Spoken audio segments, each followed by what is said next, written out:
laipni lūdz, tad politiķi tagad atbildību ir uzņēmušies, un tad, kad tas viss būs izdarīts, tad Satversmes tiesa varēs nākt ar savu spriedumu.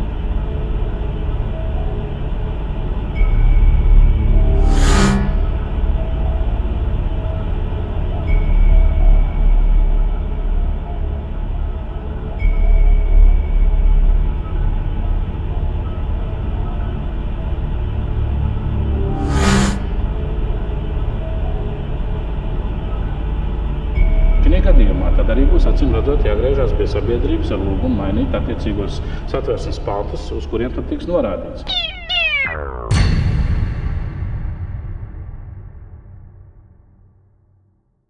Ceturtdien, 17. maijā, 8:30 no rīta pie Saeimas partija visu Latvijai rīko akciju ar dziesmu pret nodevību, aicinot saglabāt Latvijai Abrenes zemi un godu.